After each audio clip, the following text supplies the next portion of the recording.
So the recording has started, and I'll start with introducing you to the potential audience. So this is Alpha, a third year PhD student in ENE department, and as a first student of the October 2025, he will start with the self-introduction. Alpha, could you introduce yourself to the E&E folks? Okay, yeah. Hello, everyone. As introduced, my name is Alfa Satya Putra. I'm a third year student in engineering education. My advisor is Dr. Musin Menekse and Dr. Jason Morphew. And my research interest is on reflective activities in classroom and investigating how reflective activity is associated with metrics like student learning, motivation, or academic performance. Thanks for introducing Alpha. And to add on a little bit, Alpha did his undergrad and master's in Purdue as well, and maybe you can elaborate more on what did you major before you joined the E&E program. Yeah, so I started as G1 said, I joined Purdue originally in 2003 as an undergrad, and my major is in electrical and computer engineering. So I graduated in 2007 with a bachelor's degree, and I decided to continue to do my master's degree in the same major, electrical and computer engineering. So I started my master in 2007 and I graduated in 2009 with master's degree in electrical and computer engineering. And after that, I went back to Indonesia to start my career and working. Initially, I worked in a banking company, but I only stayed there for less than a year. Then I tried to work in an IT company for a few months and then I transferred to a university working as a lecturer and I stayed there for like 6 years and then I transferred to another university in Indonesia for another like 6 years before I decide that I think it's time to do my PhD. So I started my PhD in 2022, going back again to Purdue in engineering education. Well, thanks for describing um how your career has changed so far. And I think this is very related to the first question. So I think this is a typical question that all E&E folks ask to each other in person. So what brought you to engineering education specifically? I think I can understand why you um so you started your job in the university and then you got inspired and motivated to do PhD. This sounds reasonable, but I wonder what made you major in engineering education specifically.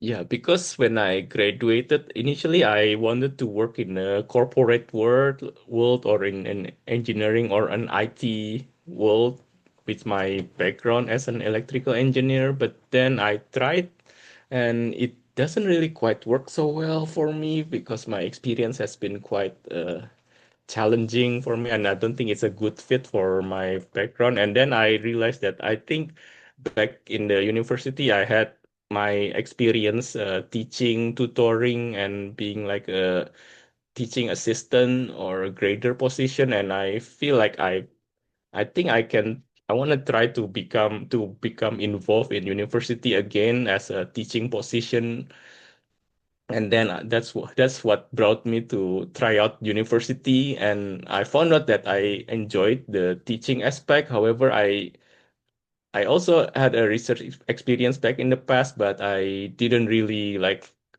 build much on it because I my work in the university is more like teaching oriented in both universities that I was employed. So I want to explore on more on the research aspect and also I want to because I didn't really have like formal education experience, like figuring out how to teach to people, what kind of teaching method is effective. I think I found out when I found out about engineering education, I found that it really fits my need of what I want to pursue in order to become a more more well-rounded educator and faculty member in engineering. So I want to pursue how to become a better engineering educator. So that's my main motivation. Oh, I see. So I think you naturally answered to the second question, which was what were your career goals in high school, college, companies, and after PhD? So it seems like you already described that during college, I think going to getting a job in a company was the main goal. And then in the company, I think eventually transition to the university. And in the university, as a lecturer, your career goal was to educate students in a better way. So, did you always want to major in ECE back in high school? In high school, yeah, I didn't really think much about what I wanted to do. Like I like something related to science and computing. So I was looking at like computer science, computer engineering, electrical engineering, and other engineering fields. And then my cousin from my dad's side recommended me to pursue engineering, electrical engineering, because it has like a very wide application. Like you can work pretty much like in anywhere with your electrical engineering background. So I decided to give it a try, and I found out that in Purdue, like electrical and computer engineering is pretty much well connected to each other. And I found out that I like the computer engineering aspects as well, as much that I actually considered to transfer to from electrical to computer, but then my dad didn't really agree with that plan. So I was like, okay, I'll just stick with electrical, but take more computer classes along the way. So yeah, that's how I majored and graduate in electrical engineering. Oh, I see. So it sounds very similar to me because I really didn't think about what I really wanted to do back in high school because I just focus on whatever university that I can go, and then I just follow whatever my parents want me to do. And then I started to figure out what I really want in college and after college as well. And I can relate to your decision making back in teenager era time. Yeah, And I think it could be an Asian thing as well. Like your parents have like a firm idea of what you want, what their child needs to be in the future. oh, for sure. I think I have Yeah. heard so many similar stories from any like Asian countries like China, Japan, and here, Yeah. especially in Purdue. Yeah, there are a lot of Asian students from diverse countries, and I found it very interesting that all like there are so many Asian countries, but we all share some kind of similar Yeah. history Yeah. of Interesting. yeah, Yeah. decision making. And you also mentioned that after a PhD, you want to stay in academia either as a professor or um like research focused professor or teaching focused professor, right? Yeah, I'm not really sure whether I want to pursue like teaching heavy or research heavy or somewhere in between. I think I'm more interested in where I have a good balance, because I'm fine with teaching, but at the same time, I'm also doing lots of research, training and experience in my PhD. So I feel like it would be a waste if I don't use that research experience as well. So I think I want to look for something that has some kind of balance between teaching activity and research activity. But yeah, I'm still not sure yet what to look for or where to look for. Maybe, yeah, the current plan is to stay in the States, but yeah, we'll see what happens in the few years.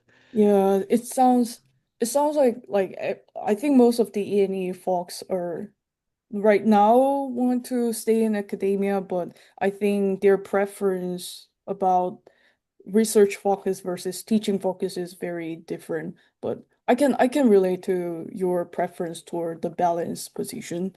And um So I think this is also related to the third question. So how is your experience back in Indonesia different from or similar to your experience in academia here? Like it can be industry versus academia, or it can be Indonesia versus United States.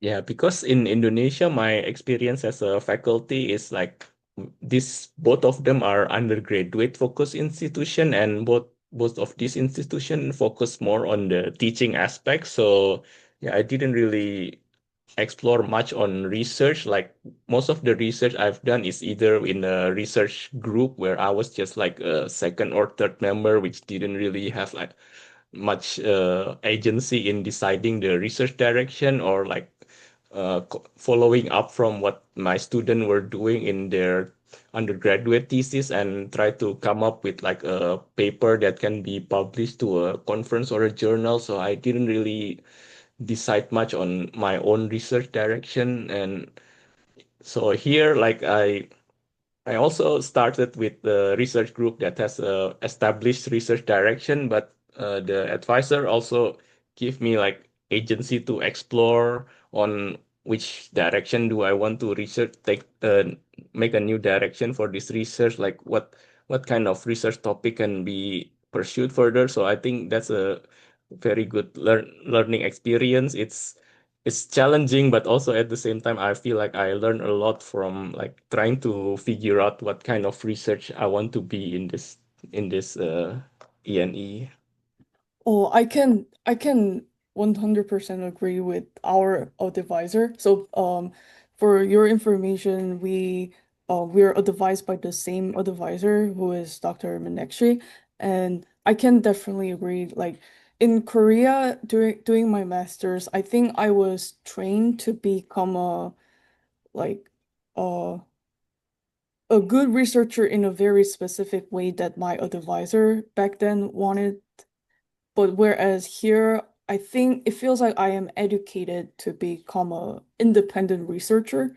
Like, my advisor gives me advice when I reach out to him, but he doesn't micromanage me, so I have to figure out what research I want to do and how I should do.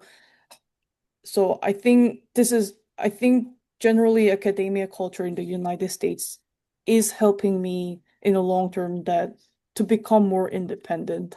Whereas in Korea, I think hierarchy still exists in academia compared to United States. And so I think this is very it might be very interesting, but at the same time very tricky question. So what do you like about the PhD program? Or in other words, what excites you the most about doing this PhD program? Yeah, I think It's so hard to find the exciting point as a third year PhD student, but yeah. you can feel free to mention anything that excites you.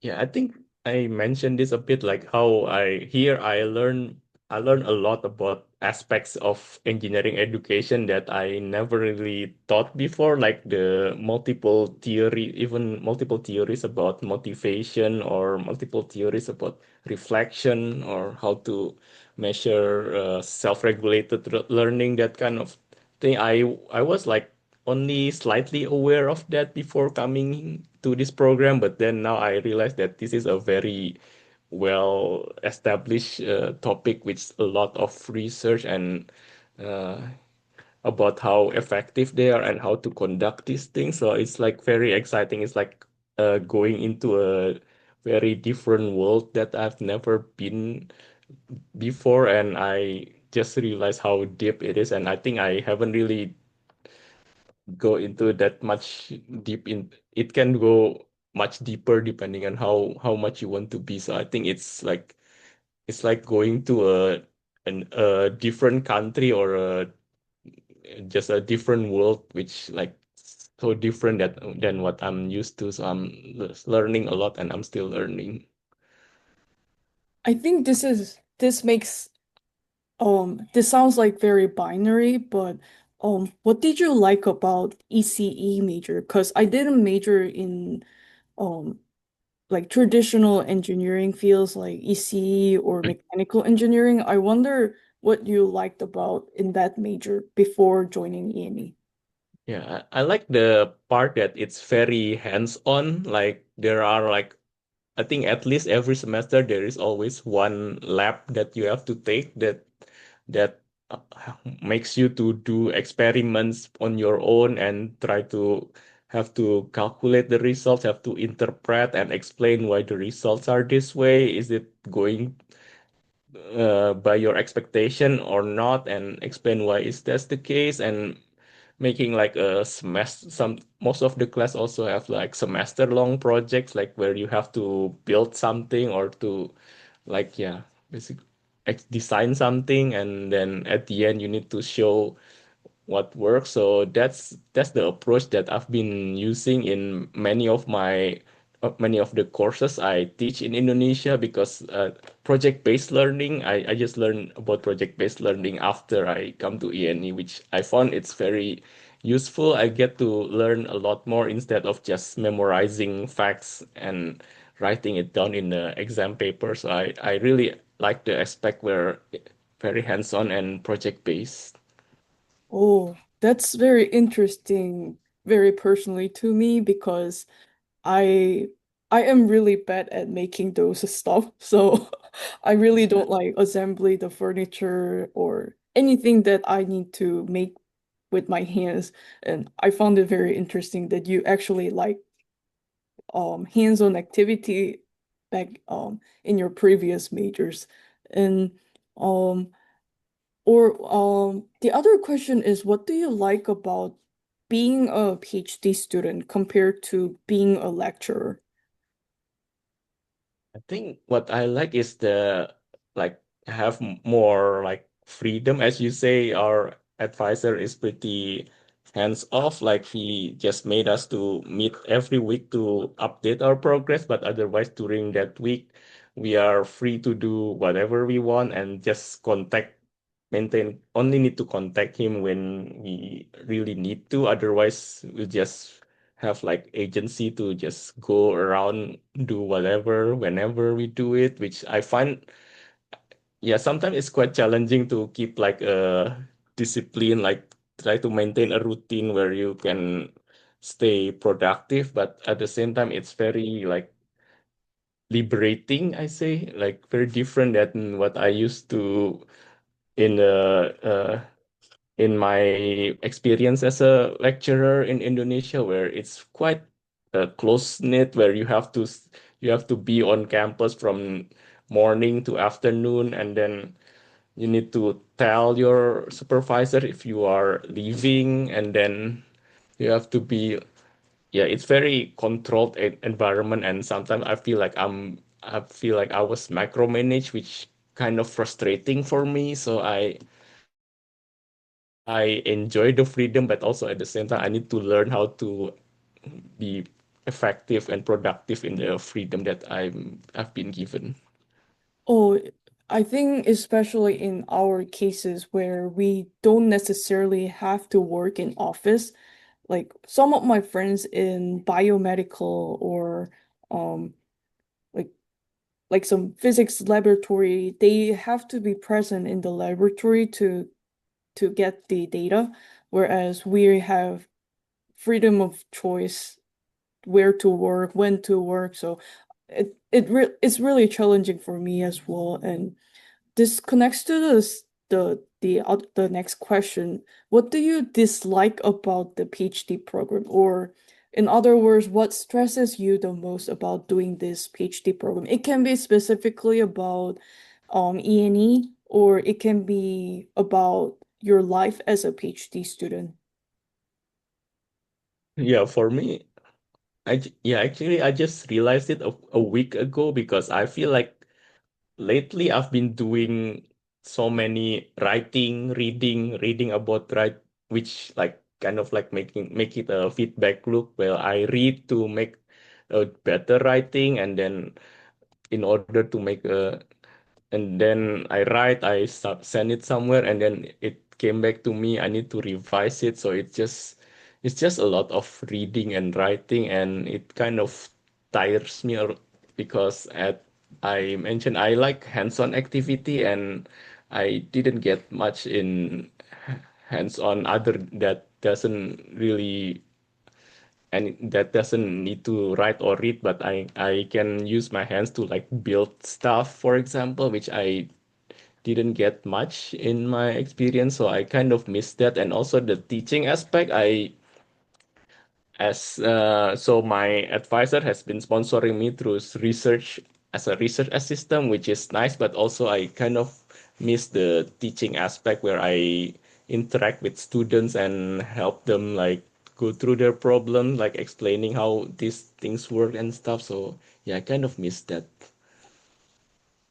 Oh, I really like the point that you said you miss teaching because most of the students who work as a teaching assistant because they couldn't find research assistants said that oh my God, teaching is so tiring. But even after spending years in a university as a faculty member, you miss them. It makes me think that you really have a passion in teaching. And I found it interesting that you are also struggling with writing, and Nimota, who was interviewed before, also mentioned writing, and I think writing is the one of the biggest stresses to PhD students, and I think it's a very universal thing. Like as a education major back in college, I also had to write a lot, but it was all in Korean, and my personal struggle was to change my writing style to not a different style that fits into American academia better. But it seems like you, as a ECE major, didn't have a chance to write a lot, and then you have to write all day, every week, every month until you graduate. Yeah, I think as an ECE, we do like we do more calculations than writing. Writing is only like I remember we have to do like a final lab report where we have to like write everything in an essay form, and we hated that assignment so Oh, much because it's very different than what we used to do. And I remember there was also a like a writing competency test where you have to write something very like a basic electrical method, like explaining how a light bulb works, but you have to write it in an essay. And we were struggling to do that because it's harder than we thought, just explaining how a light bulb works. And I recall that some of my friends even failed and have to retake that. I didn't know what I did, but I passed that course, even though I thought my explanation was not good enough.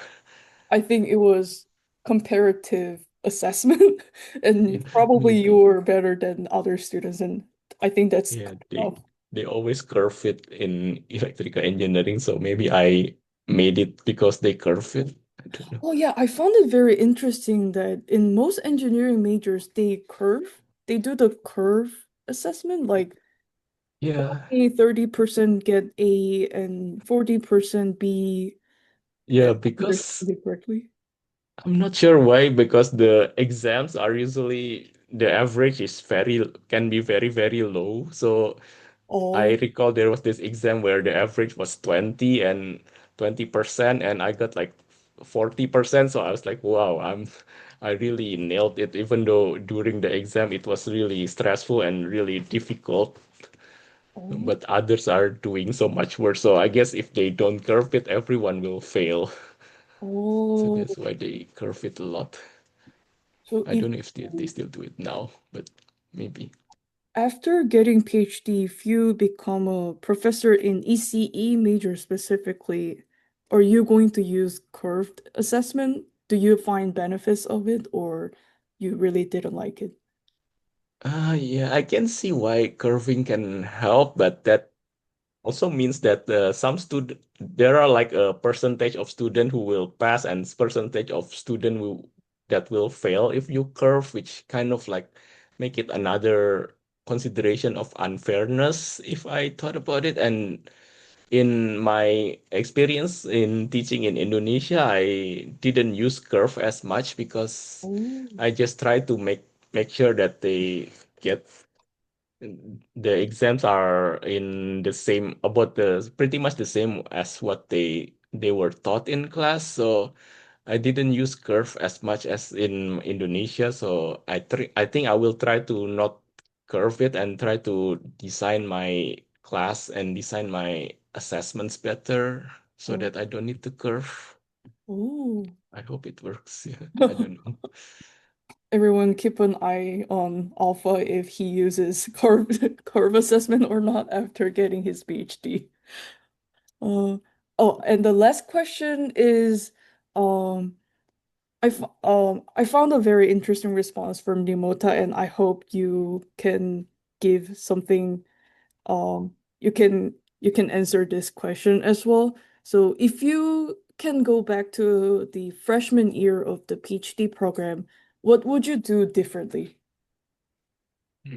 Yeah, I think I would try to be more prepared when I enter because I didn't know what to expect when I come in. But if I have to do it all over again, maybe I will do more research on what the faculties in ENE do in the research, what are their contributions to the field, and I think I need to get more familiar with the terms used in ENE in the papers and in the research in the community. What kind of uh, terminologies that is commonly used and what they mean and how they use it in in the field to advance the advance the knowledge. So yeah, yeah, I would love to be able to come with more prepared.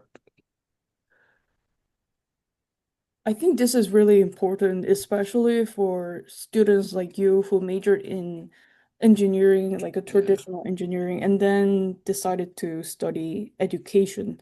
And I think faculty in uni also have to focus on this part because I often feel that like some of our E&E courses, they assume that everyone knows these terminologies, but whereas some of the students were confused and I really like your advice and I think that's the old question that we ask and I'm so glad that we can finish in 30 minutes and Oh, because I oh want yeah, to I saw. yeah I want to keep it under 30 minutes so that the podcast usually like there are long podcasts but I want to keep it short so that more audience can listen to more often and thanks for your time, Alpha. Yeah, yeah. I hope it can be useful for anyone who listens. Yeah, especially new students, because Yeah. if I can go back to the first year, I talked this with Demota that we will save our save the articles in a more organized way, Ah, yeah, yeah, because right now it's all over my Google Drive, Dropbox, box folder, and iCloud, and I can't find the articles that I have read, and it's really tricky. yeah. I just dump everything to Zotero. Oh, But it doesn't sync very well. I noticed like if I use a different computer, even I'm sure I save it in another computer, but this computer cannot access the oh, resources I save in the other computer. And if I try to use the mobile app in my phone, I just cannot access anything, any of the articles that I save. oh, That's interesting. weird. Maybe I need to use the paid option to save everything in their cloud storage or something. Oh, oh, I see. Yeah. So syncing is an issue Got for it. Zotero. Mm. But it works better than Mendeley. I don't know, maybe I just use it differently because when in my second institution in Indonesia, they told me to use Mendeley and I think it just makes a giant mess in my computer Oh, that I I see. had to uninstall it. And my coworkers keep insisting me that Mendeley is the answer, the solution to what you need, which for me it's just not working out. And then when Alfonso Otero is like, this is the answer that I'm looking I for. see. I see.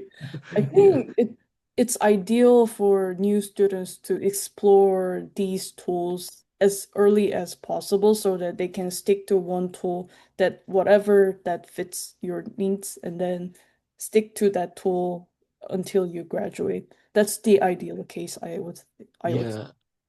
Yeah, I wish they thought about it more in the introductory courses. I remember when I was in 501, I really struggled with professor, all these papers that these professors are working because I cannot understand what they're doing. Mm-hmm. Just by reading, it's like, what is this? Oh my God, I can relate to that. Oh my God. Is And this? I Yeah. think I can stop recording.